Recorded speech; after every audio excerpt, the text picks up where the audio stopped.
मैंने यहाँ पर यूक्लिड विभाजन एल्गोरिथम की मदद से दो सिद्ध करने वाले सवाल लिए हैं बच्चों। पहला है दर्शाइए कि कोई भी धनात्मक विषम पूर्णांक 6q+1 या 6q+3 या 6q+5 का रूप होता है जहां q कोई पूर्णांक है।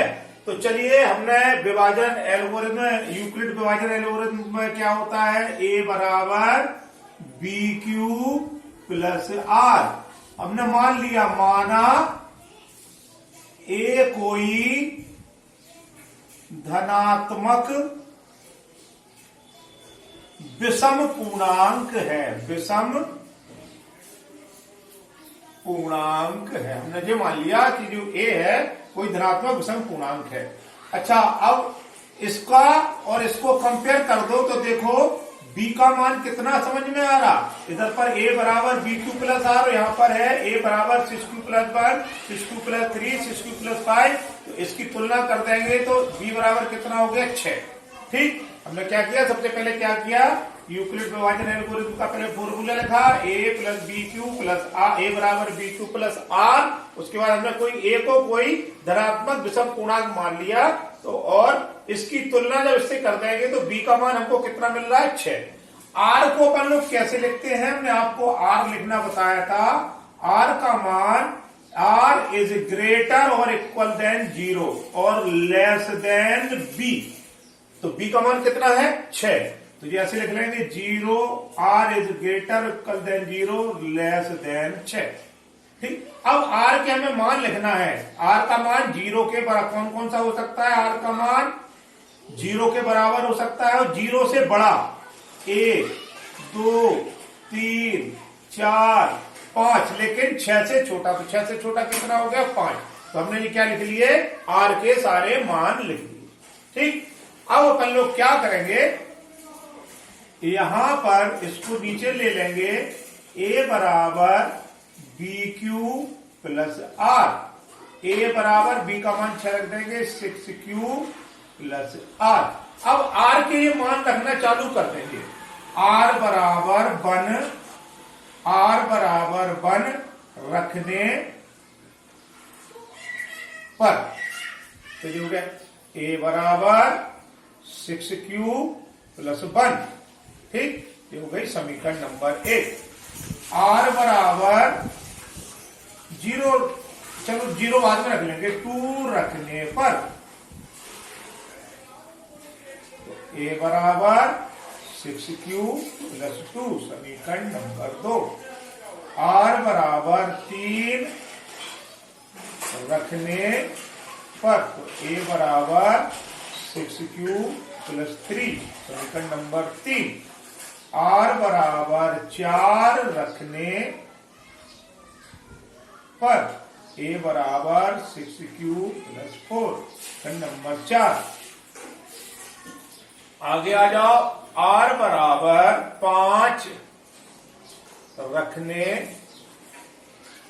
पर, उसमें r बराबर 5 रख दो तो जो हो गए a बराबर 6q+5। अब हमारा जो 0 रह गया था, 0 और रख लो, पहले 0 रखते हैं। r बराबर 0 रखने पर तो a बराबर 6q+0 तो a बराबर 6q। अब a के मान हम थोड़ी देर विचार करें कि a बराबर, अगर हम लोग क्या, हमको क्या क्या मिल गया, 6q। ठीक है, ये मान ले रहे हैं हम, 6q+2 और 6q+4। हमने a के कौन कौन से मान ले लिए, 6q ले लिया, 6q 2 समीकरण ले लिए और 4 ले लिए। ठीक, तो देखो ये जो है, ये क्या है, a का मान जो है 6q है, ये समधन पूर्णांक, इसमें 2 से भाग जा रहा है। देखो इसमें भी 2 से जा रहा, इसमें भी 2 से जा रहा, इसमें भी 2 से जा रहा। तो ये क्या हो गए, a बराबर क्या है, समधन पूर्णांक आ रहा है। लेकिन अपन ने a को क्या माना है, विषम धन पूर्णांक माना है, तो ये तो हो नहीं सकता। तो a बराबर 6q+1, 6q+3 और 6q प्लस 5। तो जो ए अपन ने विषम पूर्णांक माना था, माना ए कोई धनात्मक विषम पूर्णांक है, तो किसके रूप में होता है? 6q + 1, 6q + 3 और 6q + 5 के रूप में होता है। हम लोग ऐसे सिद्ध कर लेते हैं। ये जो a बराबर 6q और 6q + 2, 6q + 4 लेंगे तो ये क्या है? सम धन पूर्णांक है। लेकिन हमने a को क्या माना है? a को हमने विषम धन पूर्णांक माना है, तो हम विषम धन पूर्णांक वाली संख्याएं ले लेंगे। a 6q + 1, 6q + 3 और 6q + 5 का रूप होता है। इस प्रकार से हम आपका यूक्लिड विभाजन एल्गोरिथम की मदद से क्या कर लेते हैं? प्रूव कर लेते हैं। आपको समझ में आया होगा। आगे हम लोग इसी में अगर हम लोग ये पूछ लेते कि सिद्ध कीजिए कोई धनात्मक सम पूर्णांक 6q + 6q + 2 और 6q + 4 के रूप में होता है, तो बस यहां पर हम लोग करना ऐसे ही था। यहां मान लेते, माना a कोई धनात्मक संपूर्णांक है, संपूर्णांक के लिए ये वाली संख्या ले लेते तो सिद्ध कर लेते। इसमें विषम माना है अपन ने, तो विषम वाली संख्या ले लेंगे। अगर हम सम मानते a को तो सम मानेंगे। मतलब एक ही क्वेश्चन में दोनों तरह को हम सिद्ध कर सकते हैं कि a एक सम धन पूर्णांक के रूप में भी सिद्ध कर सकते हैं और विषम धन पूर्णांक के रूप में। ठीक है। नेक्स्ट वाला जो क्वेश्चन नंबर 2 है, अब मैं इसको ले रहा हूं। यूक्लिड विभाजन प्रमेयिका का प्रयोग करते हुए बताइए कि कोई धनात्मक पूर्णांक का घन 9m, 9m + 1, 9m + 2 के रूप का होता है। अब इसमें घन वाला सवाल आ गया। ये वाला सवाल बच्चों को थोड़ा सा टिपिकल लगता है, लेकिन आसान होते हैं। नियम तो वही है। क्या है? यूक्लिड विभाजन क्या सिद्ध करना है? यूक्लिड विभाजन प्रमेयिका का प्रयोग करते हुए बताइए कि कोई धनात्मक पूर्णांक का घन, तो हमने मान लिया, माना एक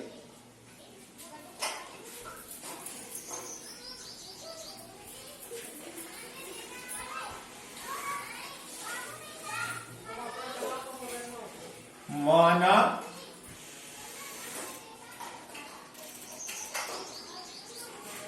ए एक धनात्मक पूर्णांक है। ठीक। यूक्लिड विभाजन प्रमेयिका का प्रयोग करते दर्शाइए कि धनात्मक पूर्णांक का घन इतना होता है, ये सिद्ध करना है। तो हमने मान लिया, माना ए एक धनात्मक पूर्णांक है। और धनात्मक पूर्णांक को हम कैसे लिख सकते हैं? a बराबर हम लिख सकते हैं, जो धनात्मक पूर्णांक होता है वो आपका 3q + 1, 3q + 2 के रूप में हम क्या कर सकते हैं? उसको लिख सकते हैं। ठीक है। किसी भी धनात्मक पूर्णांक a को हम 3q + 1, 3q + 2 के रूप में लिख सकते हैं, जो हमने ये मान लिया। चलिए, तो शर्त क्या दी है कि धनात्मक पूर्णांक का घन, तो हमने ले लिया a बराबर 3q। हम a को लिख सकते हैं। किसी भी धनात्मक पूर्णांक को हम 3q + 1, 3q + 2 के रूप में लिख सकते हैं। तो उन्होंने बताया कि धनात्मक पूर्णांक का घन इतना होता है, तो हमने पहले a बराबर क्या ले लिया? 3q ले लिया। दोनों पक्षों का घन करने पर, दोनों पक्षों का घन करने पर, तो a हो जाएगा aq बराबर 3q का भी घन कर देंगे। ठीक है। तो ये हो जाएगा aq बराबर 3 तिया 9 तिया 27 q का q। तो ये हो जाएगा aq बराबर, इसमें से 9 कॉमन ले लिया तो 3q का q। 27 को हमने ऐसे लिया, 9 तिया 27 होते हैं, तो 9 को बाहर ले लिया, 9 तिया 3 का q। और इसको ऐसे लिख देंगे aq बराबर 9 × m, जहां m बराबर 3q का q, जहां पर m क्या हैगा? ये एक पूर्णांक है। ठीक। ये हमने मान लिया 3q का q, ये m का बड़ा मान है, तो aq बराबर 9m, जहां m एक पूर्णांक। ठीक। अब हम ले लेंगे दूसरी संख्या, ले लेंगे a बराबर 3q + 1, दोनों पक्षों का क्या कर देंगे, घन। दोनों पक्षों का घन करने पर जो हो जाएगा ए क्यू बराबर 3q प्लस 1 का क्यूब। अब इसका घन करेंगे तो जो हो जाएगा ए क्यू बराबर ए प्लस बी का होल क्यू का फॉर्मूला लगा देंगे तो जो हो जाएगा ए क्यू मतलब 3q का क्यूब प्लस बी क्यूब 1 का क्यूब प्लस 3 ए की जगह 3q बी की जगह 1 और ब्रैकेट में ए प्लस बी तो 3q प्लस 1। इसको खोल देंगे, 3 तिया 9 तिया 27 क्यू का क्यूब प्लस 1 और जो हो गया 3 तिया 9 तिया 27 और क्यू का अगर इसमें गुणा कर देंगे तो 27 क्यू स्क्वायर। फिर 3 तिया 9 का 9 क्यू का गुणा 1 में कर देंगे तो जो हो जाएगा 3 तिया 9 क्यू। ठीक है, अब ये हो गया आपका ए क्यू बराबर, इसको हम नीचे ले लेते हैं बच्चों, यहां पर ले लिया हमने ऐसे ए क्यू बराबर, ये भी मैं ऐसे हमने क्या किया पास लिख लो 27 क्यू का क्यूब प्लस 27 क्यू का स्क्वायर प्लस 9 क्यू। इसमें से हमने क्या किया 9 और क्यू ले लिया हमने क्या कॉमन।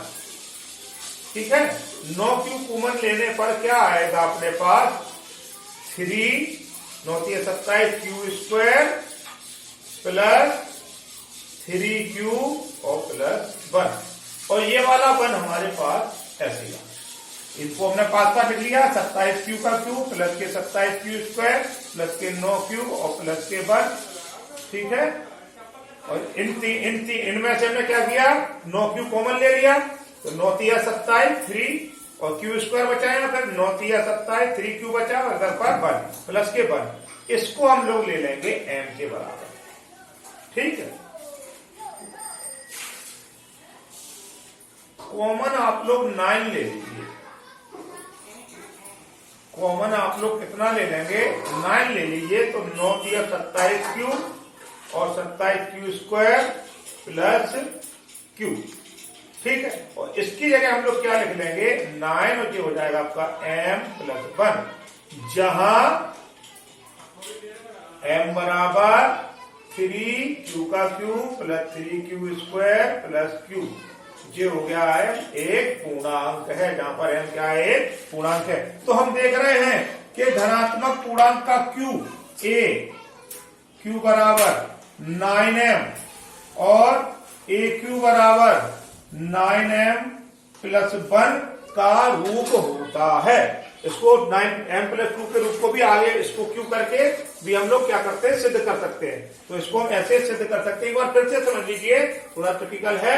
यूक्लिड विभाजन प्रमेयिका का प्रयोग करके दर्शाइए कि धनात्मक पूर्णांक का घन 9m प्लस 1 9m प्लस 2 का रूप होता है।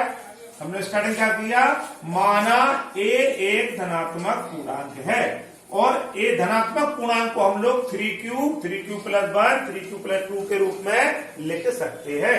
तो हमने a बराबर क्या ले लिया 3q ले लिया। पहले हमने a को 3q के साथ ले लिया, दोनों पक्षों का घन कर दिया, aq बराबर 3q का क्यूब किया तो 3 तिया 9 तिया 27 क्यूब। इसमें से 9 हमने कॉमन ले लिए तो यहाँ पर बचे 3q और 3q का q जो है इसको मान लिया हमने m, जहां m क्या है पूर्णांक है। तो aq बराबर हमको कितना मिल गया 9m। अब अपन ने इस धनात्मक पूर्णांक के साथ फिर किसको ले लिया 3q प्लस 1 को, तो इसका q कर देंगे aq और इसका q कर देंगे। इसमें लग जाएगा a प्लस b का होल q का फॉर्मूला खोलने के बाद हमको कहां पहुंच गए हम लोग 27 का q का क्यूब 27 क्यू स्क्वायर प्लस के 9q और ये वाला प्लस का 1। इसमें से हम क्या करेंगे 9 कॉमन ले लेंगे। 9 कॉमन लिया तो ये हो गया 3q का क्यूब, यहाँ पर बचा 3q स्क्वायर प्लस के q और ये वाला प्लस का 1 यहाँ बचा। ये पूरा हम मान लेंगे, इसका मान इसको मान लेंगे, ये माना कि ये इसका मान m है, ये पूरा एक पूर्णांक है तो ये हो जाएगा 9m प्लस 1। तो अब क्या देख रहे हैं कि किसी भी धनात्मक पूर्णांक का क्यूब 9m प्लस 1 और 9m प्लस 2 के रूप का होता है।